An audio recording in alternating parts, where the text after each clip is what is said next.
Alam nating lahat na maaga o huli magwawakas ang buhay. Ngunit ano ang susunod? Kawalan ba? Dilim? O higit pa rito, milyon-milyong tao ang naniniwalang may bagong simula pagkatapos mamatay. Ito ay tahimik, maliwanag at walang sakit. Ito ang tinatawag na paraiso. Hindi ito kwento lang tungkol sa ulap. Ito ay lugar kung saan muling mabubuhay ng walang takot o hinanakit. Ngayon, susubukan nating isipin kung paano ito titingin. Walang anumang sermon. Simple at tapat lang.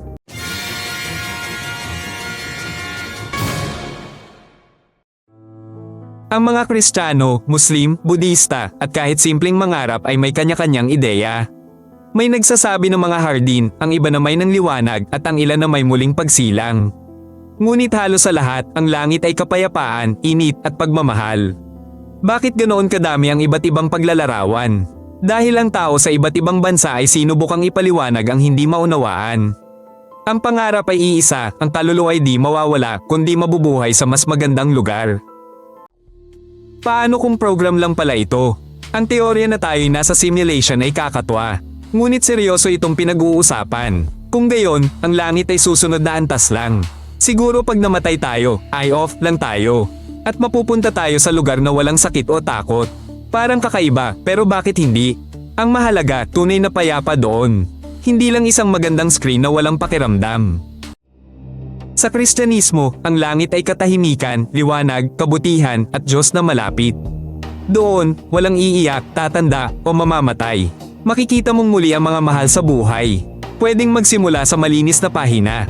Ngunit may kondisyon. Kailangang namuhay ng tama. Paano ang mga di nakakaalam ng patakaran ngunit mabuting tao? Ito'y tanong na magkakaiba ang sagot. Maging ang mga pari ay may iba't ibang tugon. Sa paraiso ng Muslim ay may hardin, ilog, lilam at kapayapaan. Walang kasamaan doon, walang paghihirap. Doon pumupunta ang mga naniwala at sumunod sa daan. Ngunit dito, hindi lahat ay itim o puti. Paano kung ang tao ay mabait ngunit iba ang buhay, di alam ang tradisyon? Hindi ba siya karapat-dapat sa kapayapaan? Kaya may mga debate sa loob ng mga relihiyon. Ngunit ang larawan ng paraisong ito ay isa sa pinakamatingkad at detalyado. Ang Buddhist paradise ay hindi pahinga, kundi isang tahimik na lugar kung saan patuloy na matututo ang kaluluwa. Walang ingay doon, walang gumugulo. Doon mo maiintindihan kung sino ka. Ngunit hindi ito ang katapusan ng paglalakbay. Pagkatapos ay muling kapanganakan, muling daan. At dito ang tanong, paano kung maayos ang tao at ayaw na niyang magpatuloy? Masama ba kung manatili lang sa kapayapaan? Sa sinaunang Gresya, ang pinakamabubuting kaluluwa ay napupunta sa isla ng mga mapapalad. Doon ay may musika, malambot na ilaw. Lahat ay simple at walang takot. Ngunit hindi lahat ay nakapupunta roon. Kadalasan, mga bayani lang o natatangi. Para sa iba, may mas simpleng lugar. Dito nagtatanong ako, hindi ba nararapat ang isang mabait ngunit karaniwang tao sa kapayapaan ng paraiso? Parang hindi ito patas. Para sa Viking, ang paraiso ay hindi pahinga. Ito ay piging at labanan. Araw-araw kang lumalaban tapos kumakain kasama ang mga kaibigan. Ganoon magpakailanman. Para sa kanila, perpekto ito. Ngunit sa atin, parang walang katapusang gym. Walang katahimikan, walang lamang. Ngunit marami ang naghihintay ng ganito sa paraiso. Sa Hinduismo, ang langit ay pansamantalang hinto. Maganda at tahimik doon, ngunit hindi pa ito ang katapusan. Ang kaluluwa ay muling ipapanganak pagkatapos. Hanggang sa makatagpo ito ng mas dakila. Ibig sabihin, ang langit ay hindi permanenteng gantimpala kundi isang pahinga. Mahalaga rito, handa ba ang tao na bumalik sa pagdurusa kahit nakaranas na siya ng kapayapaan? Para sa mga sinaunang Ehipsyo, ang langit ay bukirin, trabaho, pagkain at kapayapaan. Katulad ng buhay sa lupa, ngunit walang problema. Ang kaluluwa ay nagbubungkal, umaani at nagpapahinga.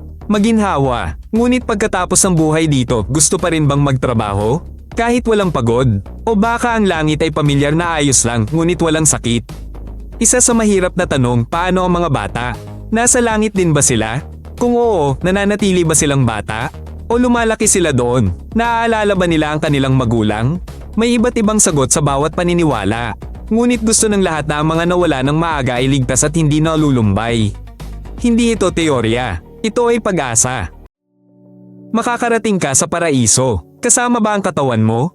Bata pa ba? O wala na talaga? Sabi ng iba, perpekto raw ang anyo natin doon.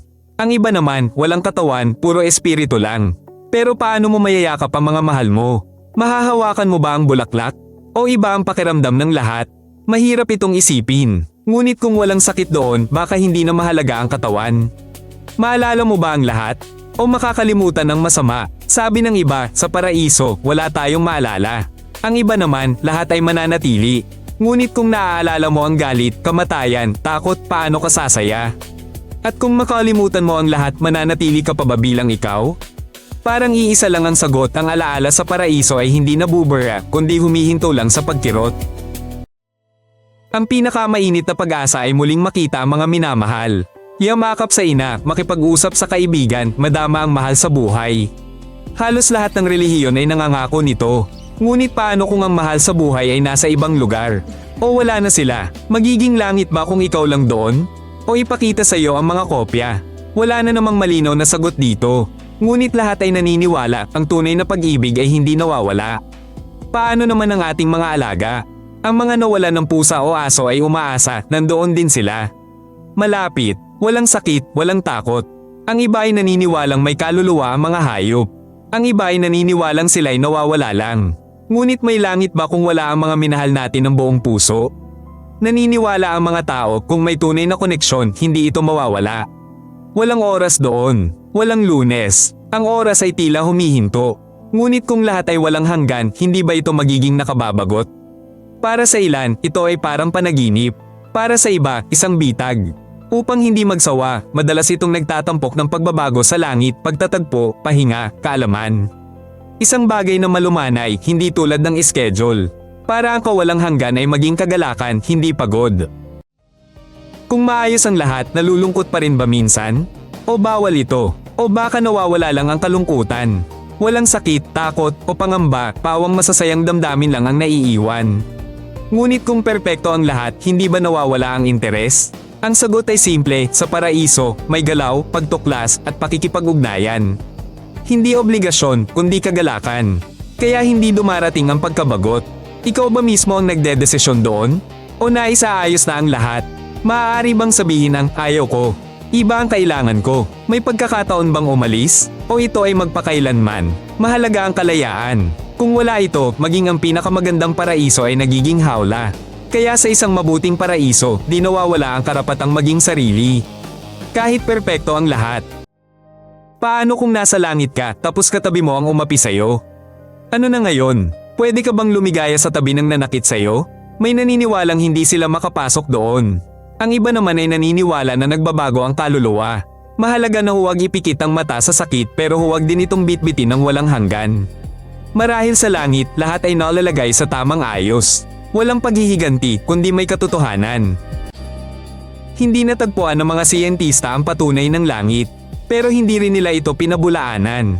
Utak ang pinag-aaralan nila, hindi kaluluwa. Sabi ng iba, ang isip ay kemikal lang. Sabi naman ng iba, may naiiwan pa rin. Pero sa huli, hindi formula ang basehan kundi ang pakiramdam. Gusto mo bang maniwala na walang katapusan ang lahat? Dito, hindi na agham kundi puso. Siguro, walang langit. Pero ang ideya nito ay tumutulong sa atin mabuhay. Nawawalan tayo ng mahal sa buhay at gusto nating maniwala na hindi ito habang buhay. Nagdurusa tayo at umaasa na gagawin din ang lahat. Kahit imahinasyon lang ang langit, kailangan natin ito. Dahil nagbibigay ito ng lakas. Dahil ginagawa nitong makabuluhan ng buhay, hindi nakakatakot. At dyan ang tunay nitong kapangyarihan. Kung nagustuhan mo, mag-subscribe para sa bagong episode. Dito, direkta at maikli lang ang lahat.